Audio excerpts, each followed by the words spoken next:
Welcome back. I'm Kat Grace. Today we are talking about energy vampires. If you're easily scared or triggered, go ahead and just turn this video off because we are going to get into it today. And my intention is not to scare anyone. My intention is to bring conscious awareness to a topic that is often misunderstood. So let's begin. Number one, energy vampires come in so many forms. There is the victim. There is the perpetrator. There is the person that always wants to talk about all their health issues in detail. It is the person that asks relentless questions even though they already have the information. Basically, it is anyone that is feeding on your energy. Now, how do they feed on your energy? Porous boundaries, inability to speak up and say no. Yes, you heard me correctly. And one thing I want to say is that so many of us, especially women, have been trained to be nice, to be docile, to be accommodating, to be forgiving, to be understanding. Okay, that's great to a certain extent. There has to be limits, because if you don't have limits, you will get drained. And I feel like all empathic people have to kind of go through this journey and have the experience of having your energy drained to learn that's not something that's okay with me. So I'm going to do something different. Because remember, you can never change another human being. And if it's your problem, it's your responsibility to fix it, heal it, release it, clear it. Okay?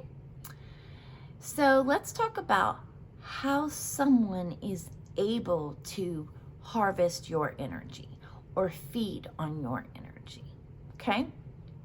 I'm going to start with a personal example of a way that I was an energy vampire unconsciously.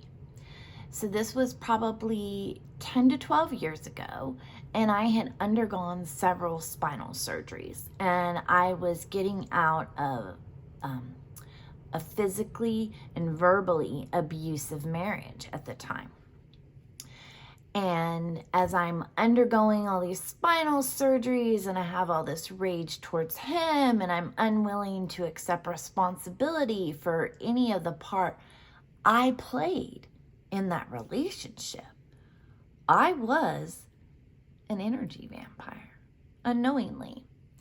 I look back at that time and it was always high drama. It was always something going wrong, and it was never my fault. It was always, they did something to me. He did this. He owes me. Blah, blah, blah, blah, blah. Can you relate? Has there ever been a time in your life where the lens where you viewed the world was, that's not my fault, it's all of them? I'm the victim. I'm the one who was dealt a shitty hand. But when you do healing and you cleanse that dirty lens and you begin viewing the world through a clean lens, you see things significantly different.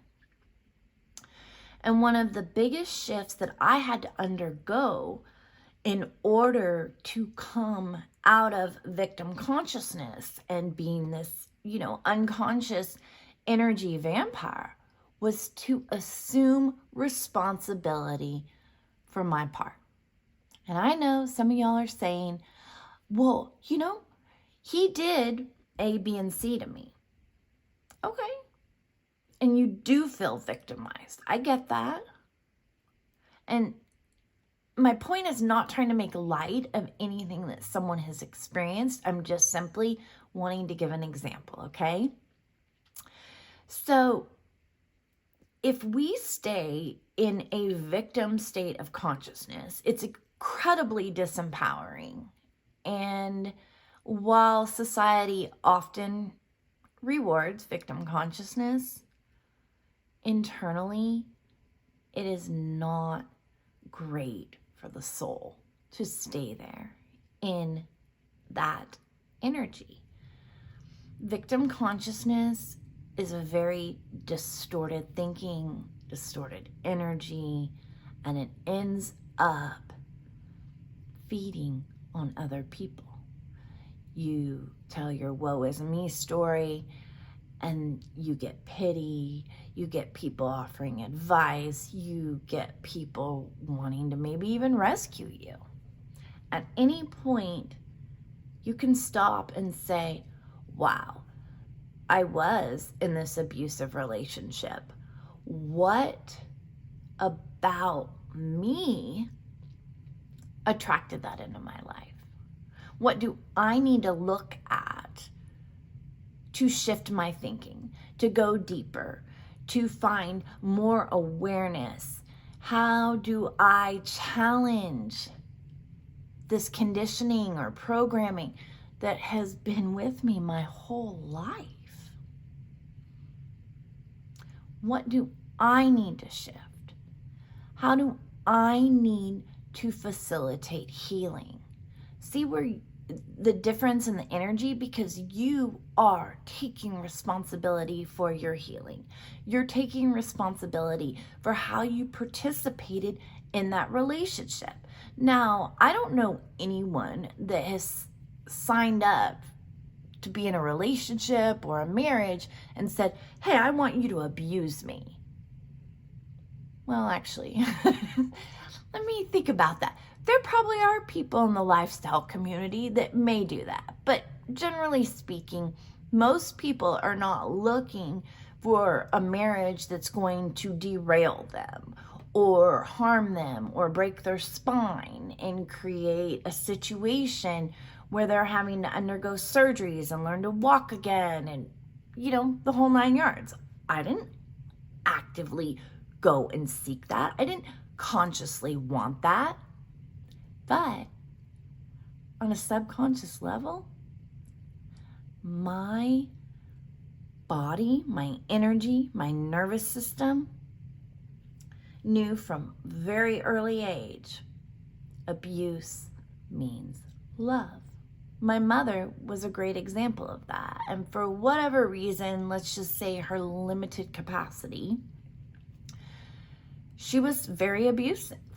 And I learned from a very early age to play small, to be submissive, to be obedient, to swallow truth, to swallow anger, to accept mistreatment or abuse and call it love.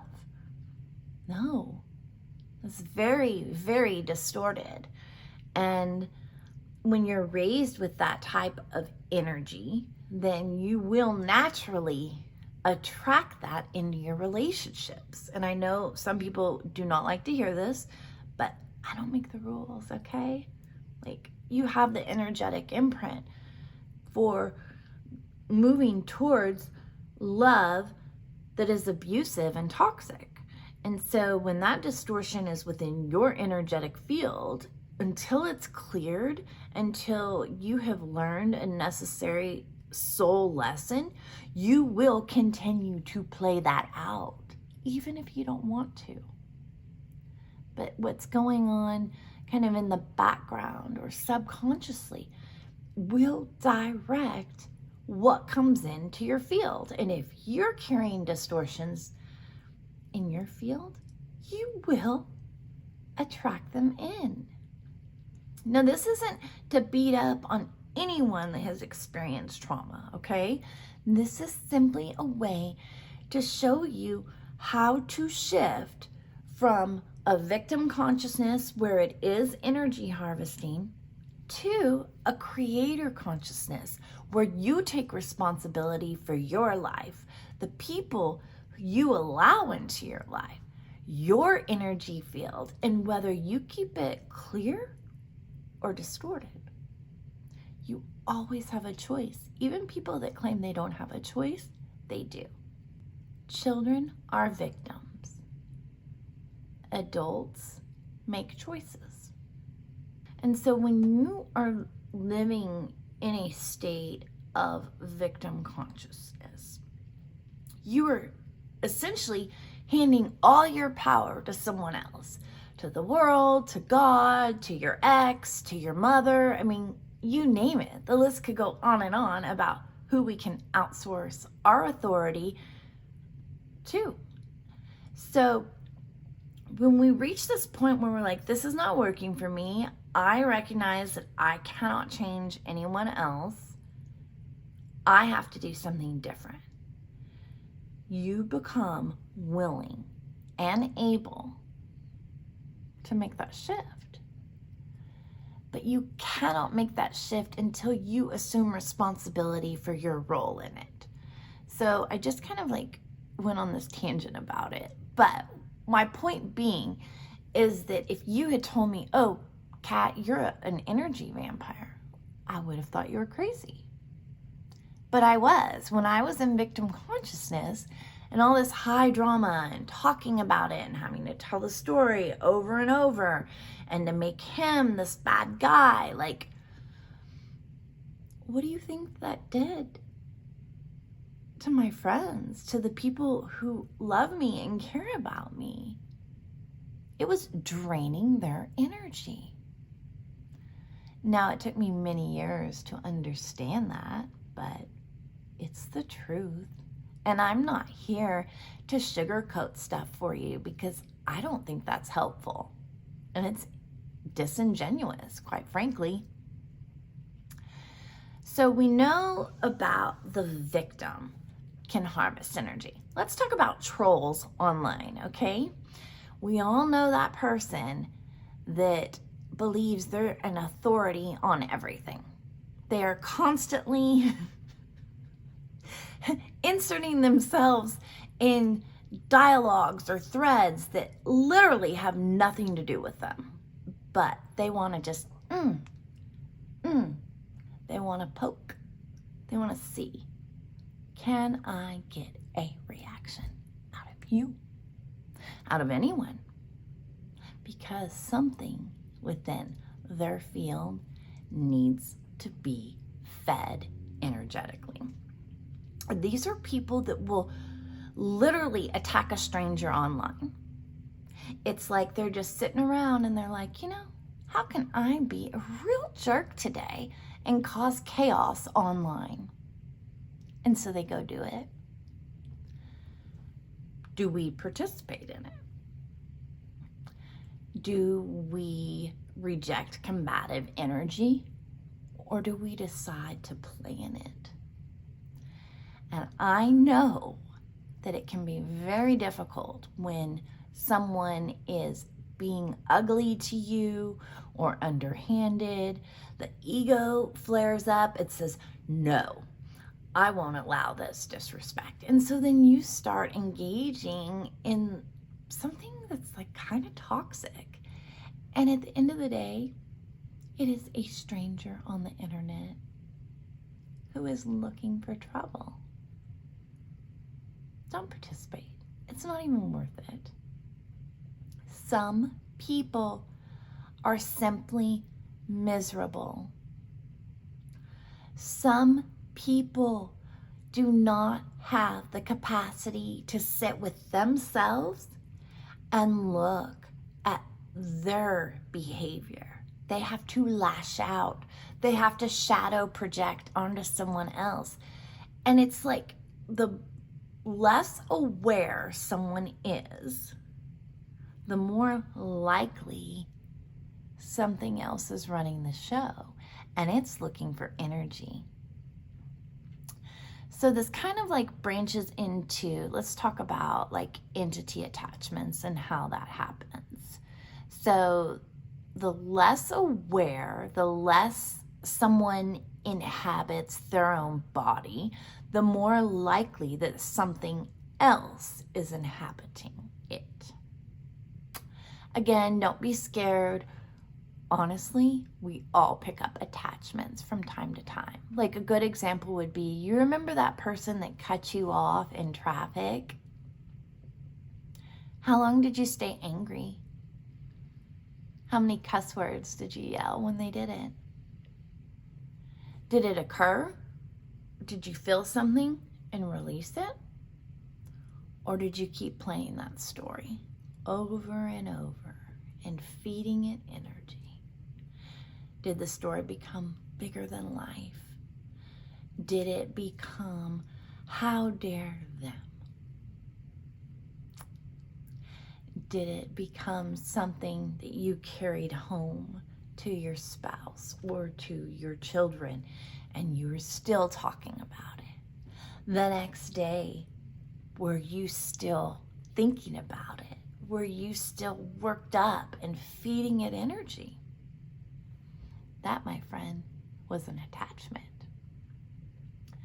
So that is why that daily energy clearing, which you can completely do on your own, a reset, grounding, all of these things can be super helpful in just clearing the energetic field daily. And I highly recommend that. So, oh, and also it takes like 15 to 20 attachments for you to actually like become possessed. So do not get confused with an attachment versus some kind of demonic possession. It's not the same thing. But let's think of this attachment. Someone's cut you off, in traffic. You've talked about it. You've told everyone this story. Everyone, oh, poor you. Oh, aren't people jackasses? Blah, blah, blah. Anyway, so you're feeding that story. See where this is going? So the more energy that comes in and feeds a certain thought or a belief or a story, the more harvesting that is taking place. You are essentially feeding that attachment. The more momentum, the more energy, the bigger it can become.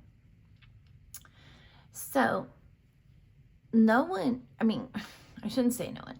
It is rare that people are like, oh my gosh, I think I'm going to go feed on this person's energy. It doesn't work like that. It's more like your unconscious, lack awareness, lack knowledge about metaphysical or spiritual science. And so you're just out there basically manifesting by default and assuming no responsibility for your own life, and you're putting all of that on other people. So it also becomes something where you are feeding on those other people. And a good example is those people that we commiserate with. We all know that one friend that the only time they reach out is when they want to be in their misery and they want to pull you in to be with them in that misery. The saying, misery loves company. Sometimes that's what's happening. They are bringing you in unconsciously and feeding on your energy. And so that creates a wonderful opportunity for you to say, I'm not available for this right now, or this isn't a good time, or can we discuss this later? And you can kind of distance yourself from that very charged energy and give them the space to be with their own energy. And once it has lost that charge, perhaps you can circle back and talk about it. Or at a different time, you can bring up, like, hey, sometimes I really feel my energy drain because whenever you call me, it is always like something really dramatic and draining, and I'm unavailable to participate in that anymore. And I know these conversations are difficult to have initially, but then you get pretty good at it. And yes, people get upset, but what it does is it clears out the energetic vampires in your life. And not everyone needs misery and drama and arguments online with trolls to survive. There's a lot of people out there that are thriving and creating the life of their dreams and know how to discuss challenges and navigate them without energetically draining another human.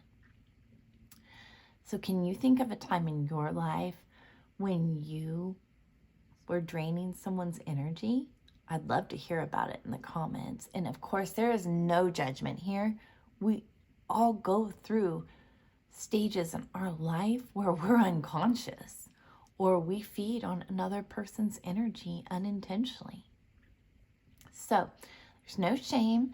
This is just simply a discussion and awareness and, seeing it for what it actually is, because we can never change anything unless we're aware of it. How are you supposed to implement boundaries with an energy vampire if you're not even sure what one is? How can you shift your behavior and become more responsible for your own energetic field if you don't know that you have drained others? It's all about awareness. Now, another type of energetic vampire is that person that loves to gossip. We all know them. It's like the moment they see you, they just can't wait to spill the tea on someone. And you're like, why are you telling me this? You are not obligated to listen to it. You're not. It is okay to say, this doesn't interest me, and I don't see how this resolves anything, and I certainly don't see how this is helping that person. Let me know how that works if you try it. And I have found that people get really pissed off if you're not willing to participate in their toxic stuff. But that's okay. This is your life. You have the right to have energetic sovereignty. You have the right to set boundaries. Because guess what? An energy vampire is never going to get better as long as we continue feeding them. We end up enabling them. We really do. I was with this man for 4 years and deep, deep love for him. But like the first year we were together, I knew he was feeding on my energy. And I would like cross my arms and I was visualizing, being zipped up and just not getting through. And I remember he said to me, what are you doing? You don't seem like you're here. And I said, I'm not. I feel that you're feeding on my energy and I don't like it. And he looked surprised and he said, what do you mean? And I told him that when I would try to have a conversation with him, he would refuse all accountability and he would flip the script and end up saying, well, I just must be like the biggest jerk ever. Remember, I did such and such that was so positive. And so then the whole conversation gets derailed and then we're talking about what a great guy he is. And it's like, no, man, that was not the purpose of this discussion. And I remember even telling him, like, let's schedule a time to talk about how wonderful you are. And he kind of smiled and he laughed. But I was like, no, I'm serious, because you're right. I want to acknowledge the positive things that you do and the beautiful traits that you have. But not right now. Like, we're discussing an issue here that's important. That is how easy it is for someone to start feeding and pulling you off center.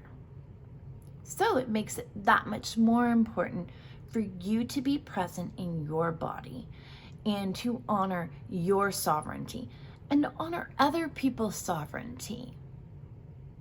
Don't feed on them and don't let them feed on you. Okay, let's talk about, so we've talked about the gossip, the victim, the online troll. Let's see what else. Oh, okay, people with health issues. And again, this is not attacking anyone, okay? But have you ever met anyone and you're like, hi, how are you? And then for like 20 minutes, they tell you every medical procedure they've had, like in the past week or 2 weeks. Then they list all their prescriptions, then their ailments. And you're like, oh my God, what just happened? You were drained. For me, and again, like everyone has their own right, and you will set the limits that are best for you. But in my mind, there's only a certain amount of time allotted for spinning and negativity. So if I ask someone how they are, and it goes on, draining my energy, I will say, let me stop you right there. I have to go, or I'm unavailable for this right now. And that's hard, because like when someone's having a health issue, that's all they can see. They don't see the healing. They don't see the blessings. It's very difficult for them to be in a frequency of gratitude, because all they're seeing is the worst case scenario. And there's a lot of fear there and sadness, and definitely, when you're going through surgeries, you are very much unconscious when you're under anesthesia. And so it's very easy to pick up attachments in hospitals and surgical settings. So again, it's important to clear your energy. So I know, like, going back to that, it is hard when people have like health issues. It truly is. But there's always a way that they can start healing. Always. It may not heal overnight, but staying in that loop and that story about every single detail of someone's health, all that's doing is reinforcing the story. So in those situations, even though they may not see it that way, you're actually doing a disservice to them by letting them spin in that negativity and you engage in it. So you have the right to say, I cannot participate in this right now, or I don't see how this is healing, or let me schedule a time where I can be a witness to what you're going through here. Be intentional, be aware, be present. Yes, you will probably piss people off when you start, asserting boundaries, but the right people will understand. The right people will say, oh my God, I didn't even realize I was doing that. I'm so sorry. Hey, when is a good time for us to talk? Or are you available to talk or be a witness to this? That's all. And then other people, that don't belong in your life, they'll get really angry. They might even tell you what an awful person you are because you're not available to listen to them go on and on and on negatively. That's okay. We all are at different places in our journey of healing. Okay, so let's move on to the next one. Oh my gosh. You know that person that like posts selfies all the time and they're really needing you to validate them and tell them how pretty they are, how great they are, what a star they are, just you're so amazing. That's another form of energetic vampirism. What's another person? Oh, the people that like constantly need you to help them with something. And it's okay, like, to help someone, but it's always good to set that boundary. Hey, can you help me pack for my move? Sure. I have 2 hours available on Sunday. Will that work for you? And then they come back with, oh no, I need you for 6 hours on Saturday. I'm unavailable for that. You're getting the hint. You see, you understand. Okay, so I think I've rambled on long enough. So I'm going to end it there, and hopefully this made sense. This is my first video without using a teleprompter, and I didn't even take any notes. So I'm kind of like working on whether or not I want to continue typing out a script, putting it into a teleprompter, formatting it for it, and going that route, or if I just want to ramble about different topics. I don't know. We'll see. Let me know in the comments what you think. And also, tell me about a type of energy vampire you've experienced or a time when you've been one, okay? And I think that's enough for today, right? I hope this has been helpful. Until next time, namaste.